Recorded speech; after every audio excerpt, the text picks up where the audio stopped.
Ketua Panja pengangkatan guru dan tenaga kependidikan honorer menjadi ASN. Panja ini akan bekerja mulai minggu depan sampai nanti.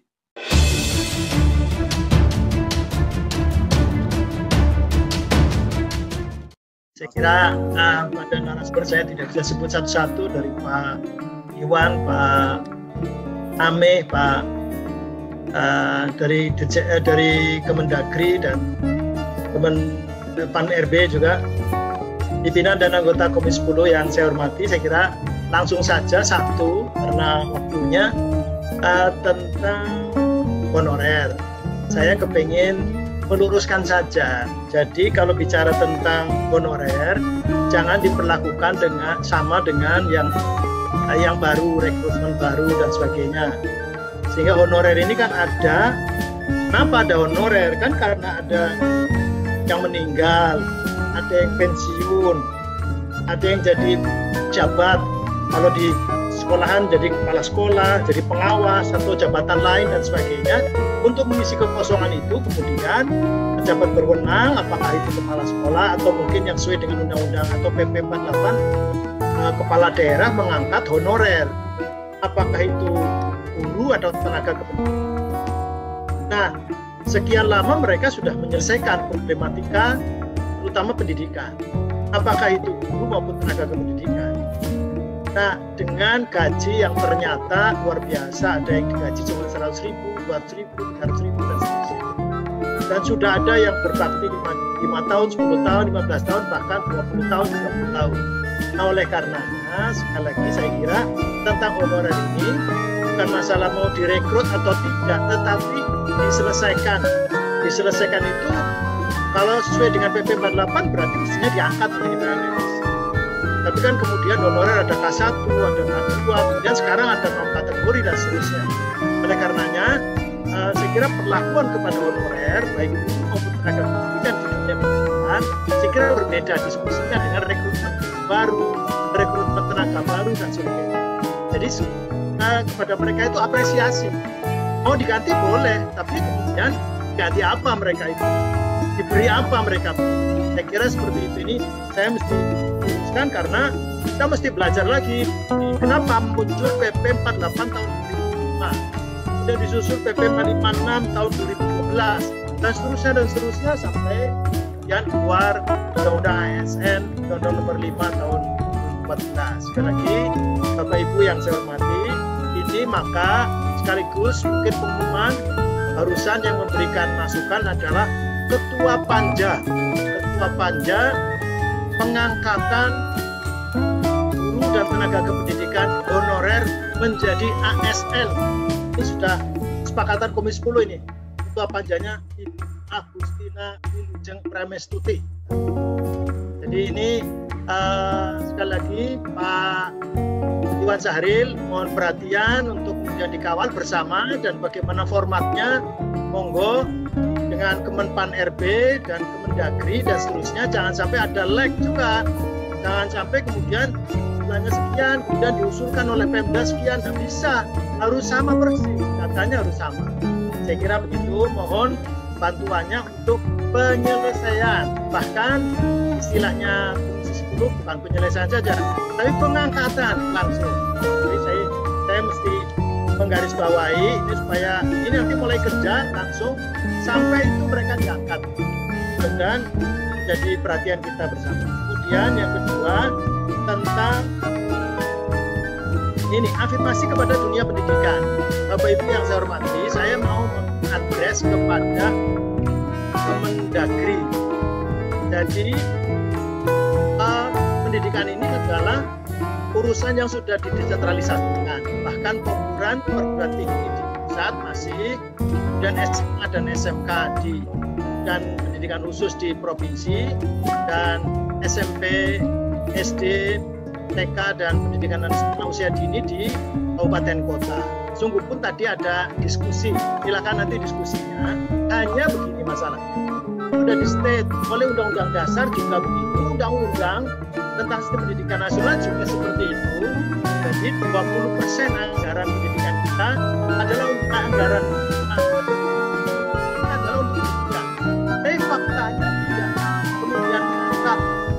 pendidikan. Dunia pendidikan kita masih tetap terpuruk. Kalau ada butuh anggaran, dana, terus tidak ada dengan alasan kondisi keuangan negara atau kondisi keuangan daerah. Tidak bisa begitu. Kenapa? Karena tidak ada afirmasi. Betul. Nah, ada mungkin mohon dikoreksi. Saya sampaikan juga, saya punya penelitian juga. Sistem perencanaan pembangunan nasional di APBN itu sudah rapi. Jadi sesuai dengan Undang-Undang Nomor 17 tahun 2003 tentang keuangan negara. Tetapi di provinsi dan kabupaten kota itu tidak dilakukan, yaitu apa? Pembicaraan pendahuluan. Jadi mohon di state ini, mohon jadi catatan di Kemendagri dan Bappenas dan lain-lain, di provinsi dan kabupaten kota tidak ada pembicaraan pendahuluan tentang APBD. Nah, jadi ada langkah yang di state di Undang-Undang 17 2003, tetapi di Permendagri umpamanya tentang bagaimana tata cara penyusunan APBD itu tidak ada pembicaraan pendahuluan. Jadi setelah Musrenbang ujungnya RKPD. Nah, setelah RKPD langsung pembahasan KUHP-PAS dan APBD. Tidak ada pembicaraan pendahuluan. Akhirnya afirmasi kepada pendidikan tidak ada. Dan bahkan yang disebut misalnya dana transfer umum itu ada yang disebut yang diperkirakan untuk pendidikan. Masa nomenklatur bunyinya begitu.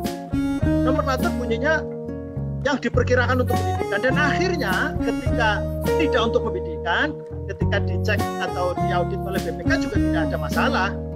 Jadi tidak menyimpang, padahal mestinya untuk pendidikan. Sekali lagi saya belum beri catatan, mudah-mudahan mulai sekarang dicek, dikoreksi, termasuk Permendagri yang mengatur tentang tata cara penyusunan APBD ada memasukkan klausul pembicaraan pendahuluan supaya ada afirmasi dunia pendidikan. Jadi tidak ada alasan kemudian untuk dunia pendidikan kita kekurangan dana. Bagaimana ini 20%-nya kemana? Saya kira itu. Kemudian yang ketiga, mohon masukan juga, meskipun ini saya juga usul ini pada Pak Ketua, panja ini panja terlalu panjang.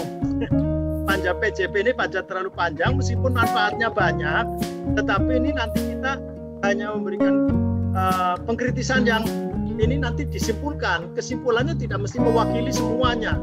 Mestinya panja ini dipenggal-penggal saja, judulnya beda-beda, karena ujungnya nanti toh harus Undang-Undang Sisdiknas, revisi Undang-Undang Sisdiknas. Padahal revisi Undang-Undang Sisdiknas Pak Toto akan menyampaikannya nanti Desember 2021. Nah, Desember 2021 baru menyampaikan. Nanti berarti revisinya kapan? 2022. Nah, PJP ini masih perlu. Saya kira saya mohon masukan juga salah satunya dari Kemendagri, bukan dari kementerian lain, karena PJP atau peta jalan pendidikan ini Mas Menteri memberikan ininya hanya untuk alokasi waktu 14 tahun. Padahal kalau misalnya di sektor lain, misalnya pariwisata, itu ada rencana induk pariwisata. Rencana induk pariwisata itu 20 sampai 25 tahun. Rencana induk ekonomi kreatif kemarin juga 20 sampai 25 tahun. Nah, jadi menyesuaikan RPJP gitu. Nah, tetapi 15 tahun ini kan agak menyulitkan. Mungkin saya kira perlu pandangan-pandangan atau pertimbangan dari kementerian lain supaya dokumen perencanaannya lain dengan dokumen perencanaan lain yang sama juga dasar hukumnya. Terakhir sekali Pak Toto, mohon maaf saya tadi terkejut oleh dari Pak Emi ya, Pak Emi dari Al-Humami dari Bappenas ya. Nah, ini kita yang ada tinggal PISA, UN sudah dihapus, kemudian AN dan sebagainya. Saya ini PISA ini apa sih? PISA ini kan punyaan OECD. OECD ini Organization for Economic Cooperation and Development. Asal usul dari OECD itu adalah organisasi Eropa sesungguhnya. OEEC, Organization for European Economic Cooperation. Jadi asalnya itu negara Eropa yang kemudian tahun 48 dan 61 menjadi ada negara Asianya. Nah, ini kita ini kok terus nomor 70 dari 77 negara, ini kan malu juga kita ini. Kita ini selalu mengikuti, mengejar, sehingga akhirnya istilah narasumber kemarin itu siapa, Pak Subari atau siapa itu, bahwa kita ini kok mengejar ketertinggalan terus menerus, jadi tertinggal terus. Ini apa kita nggak punya model pendidikan model Indonesia dengan kapital budaya, model pendidikan khas Indonesia, ada istilah saresean, ada istilah padepokan, ada istilah pesantren, ada istilah macam-macam, sehingga kita ini punya kekhasan, sehingga pendidikan model Indonesia.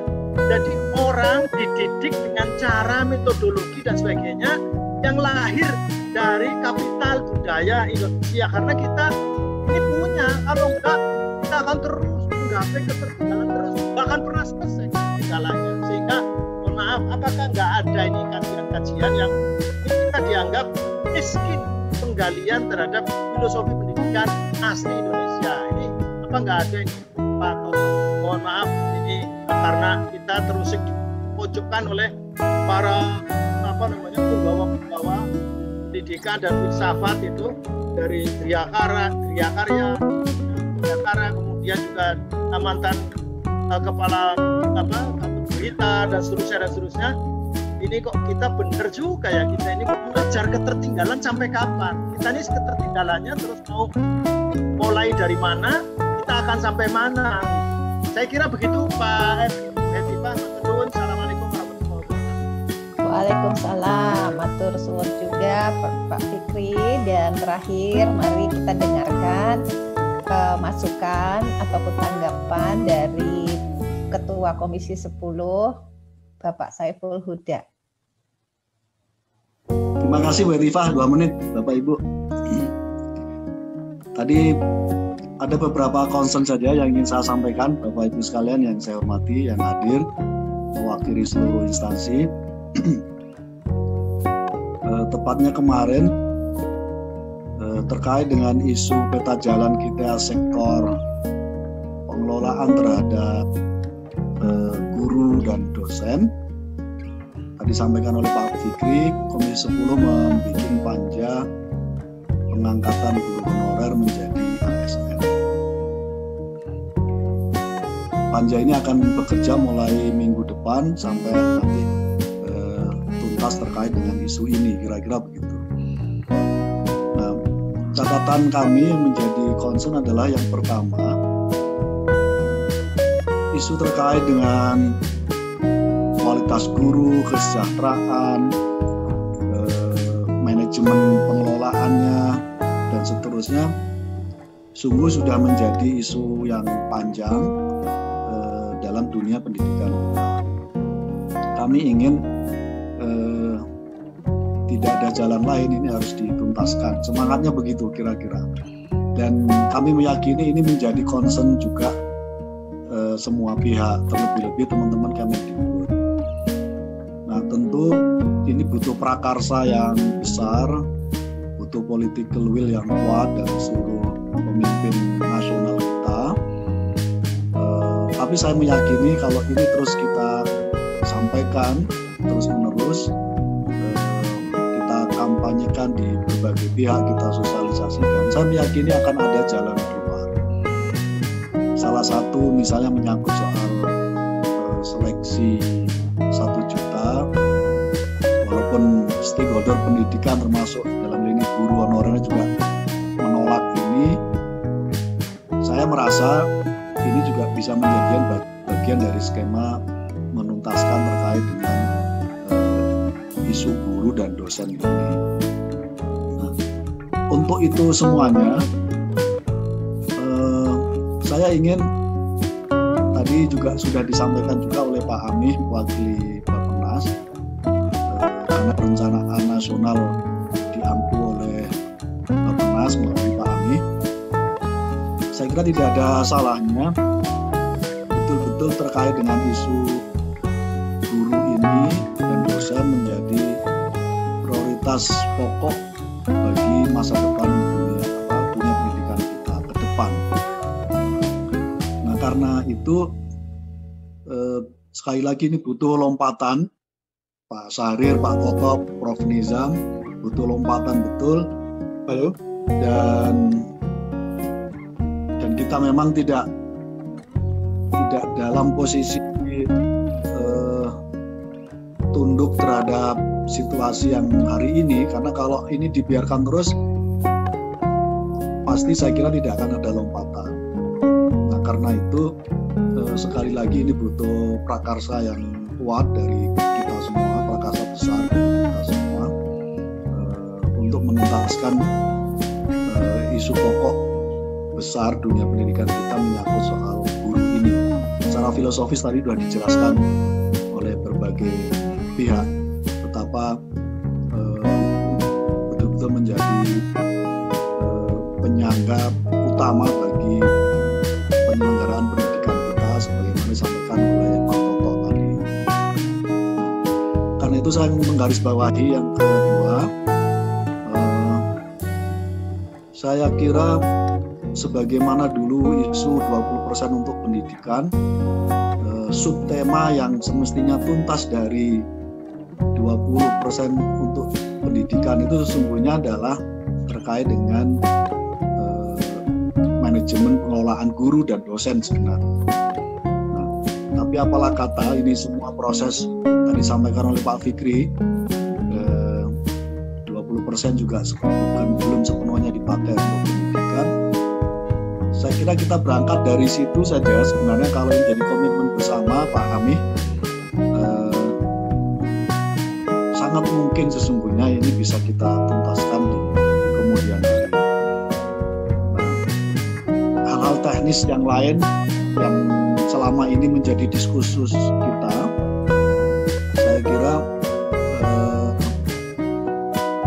cukup menjadi komplementer saja, karena pada isu yang substantifnya adalah terkait dengan guru, pengelolaan guru dan dosen, terkait dengan keberadaan mereka pada konteks diutamakan pada aspek kualitas dan kesejahteraan. Semoga ke depan Pak Ami bisa fasilitasi ini nih teman-teman ini dengan Kemenq, dengan Kemendikbud dan teman-teman Kemenpar RB, Kemendagri, supaya satu suara, satu dalam rangka menuntaskan terkait ini. Ya Pak Ketua, insya Allah. Terima kasih. Siap ya Pak Ami. Terima kasih. Terima kasih Bu Etiva. Alhamdulillah, saya kira senior Bu Etiva. Luar biasa ini pertemuan kita ini sangat produktif sekali.